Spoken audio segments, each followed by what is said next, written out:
안녕하세요. 아욱인의 사랑방입니다. 며칠 전 영화 친절한 금자씨를 봤습니다. 박찬욱 감독의 복수 시리즈 마지막 편이죠. 대강 들은 얘기가 영 깨림직해 애써 외면했었는데 개봉 20년이 다 돼서 결국 마주했습니다. 영화는 19금답게 지독히 리얼하더군요. 금자씨는 20살의 어린아이를 유괴해 살해했다는 죄로 감옥에 갑니다.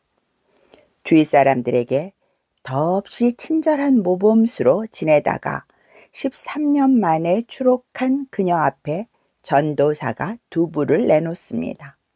다시는 죄 짓지 말라면서요. 금자씨는 두부를 내동댕이 치면서 말하죠. 너나 잘하세요. 너나 잘하세요. 2005년 개봉 뒤 한동안 국민 유행어가 됐던 대사죠. 눈이 펄펄 쏟아지는 겨울날. 과거에 입었던 얇은 물방울 원피스 차림으로 감옥에서 나온 금자씨는 이 한마디를 남기고 차갑게 떠나갑니다. 요즘엔 사실 책보다 영화를 많이 봅니다. 인터넷 TV와 넷플릭스 같은 OTT 덕분이죠. 여러분은 어떤 영화를 좋아하시는지요? 저는 리벤지 쪽에 꽂힙니다. 현실에선 불가능할 것 같은 주인공의 복수가 성공하는 게 통쾌한가 봅니다. 리벤지 영화가 많은 걸 보면 다른 분들의 심정도 비슷한 듯 합니다. 영화나 드라마에서 다루는 리벤지는 살벌합니다. 그럴 수밖에 없는 게 복수를 다짐하게 만든 요인들이 잔혹하기 짝이 없으니까요. 이영애 씨가 맡은 친절한 금자씨의 금자씨는 딸을 해코지 하겠다는 협박에 살인죄를 뒤집어 쓴 채 13년간 감방 생활을 하고, 송혜교 씨가 맡은 더 글로리의 문동은은 학폭 가해자들이 고데기로 지져놓은 팔 때문에 한여름에도 짧은 소매 옷을 입지 못합니다. 조 셀다나가 놀라운 액션을 선보이는 콜롬비아나의 카탈리아는 눈앞에서 부모를 잃고 급기야 삼촌, 할머니까지 몽땅 잃습니다.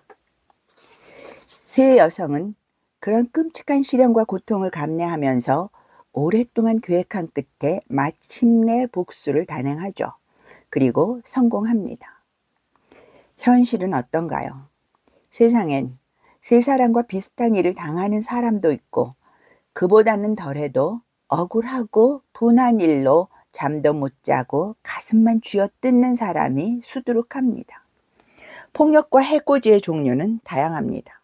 두들겨 패는 것만 폭력이나 해코지가 아니죠. 언어폭력은 때로 육체적 폭력보다 훨씬 더 잔인합니다.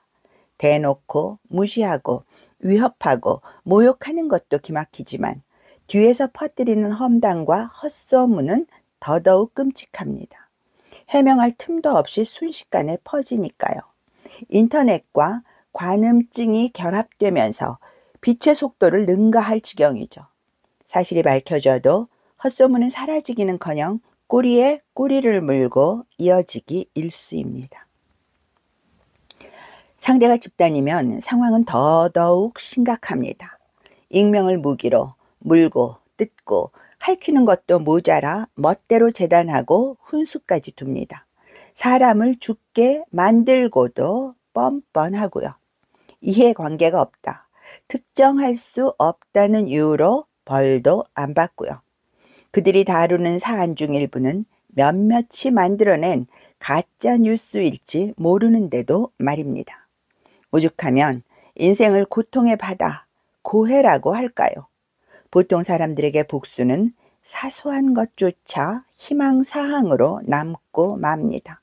영화처럼 너 죽고 내가 살기는커녕 너 죽고 나도 죽거나 아니면 나만 죽고 너는 살기 십상이니까요. 실컷 맞다가 한 대라도 때리면 쌍방폭행이 되고 층간소음을 견디다 못해 한마디 하면 협박죄로 고소당할 수도 있고요. 그러니 억울하고 분해도 이를 악물고 용서하거나 꾹꾹 참고 사는 겁니다. 결국 저러다 천벌을 받을 거야 식의 소소한 저주를 퍼붓거나 금자씨와 동은의 복수에 대리만족하면서 살아갑니다. 제가 아는 한 리벤지 영화의 완결판은 쇼생크 탈출입니다. 스티븐 킹의 소설 리타 헤이워드와 쇼생크 탈출을 프랭크 다라본트 감독이 각본과 연출을 맡은 작품이죠. 1994년작으로 지난 5월 개봉 30주년 기념 리마스터링작 재개봉도 했습니다.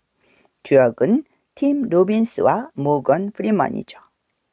줄거리는 아내와 불륜남을 살해했다는 죄로 악명 높은 쇼생크 감옥에 갇힌 은행원 앤디 듀프레인이 16년 만에 탈옥해 꿈에 그리던 바닷가 마을로 간다는 이야기입니다.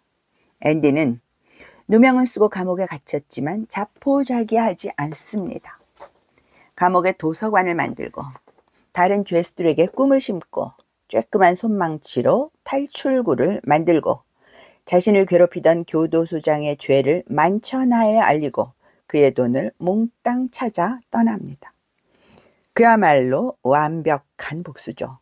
앤디는 두들겨 맞고 성폭행을 당하고 독방에 수감되면서도 이렇게 말합니다. 희망은 좋은 겁니다. 좋은 건 절대 사라지지 않아요.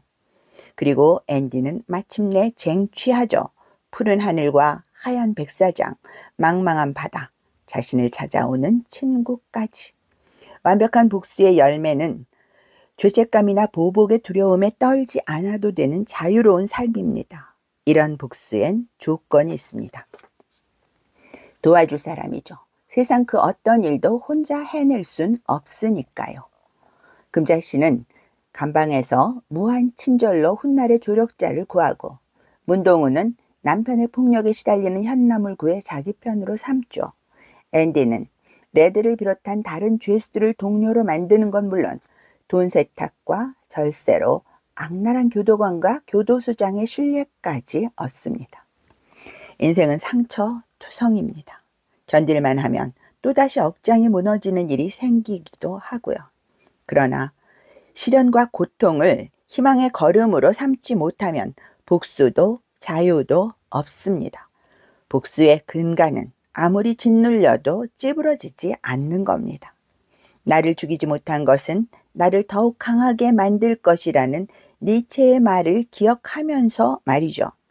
시련과 고통에 낙심하고 좌절해 자기 자신을 포기 내지 방기하거나 분노와 원망에 휩싸여 오늘을 허투루 보내면 내일은 없는 겁니다. 복수의 필요 조건은 어떤 상황에서도 낙담하지 않고 내 편을 만들면서 오늘을 잘 버텨내는 것. 충분 조건은 끊임없이 나를 연단하고 각오를 실천하는 거죠. 그래서 찬란한 내일을 만드는 것이야말로 무엇보다 완벽한 복수가 아닐까요? 여러분의 생각은 어떠신지요? 지금까지 리벤지 영화로 살펴본 완벽한 복수의 조건과 친절한 금자씨 쇼생크 탈출의 명대사를 말씀드렸습니다. 오늘도 아우긴의 사랑방과 함께 해주셔서 감사합니다. 구독과 좋아요 잊지 말고 꾹꾹 눌러주세요. 감사합니다.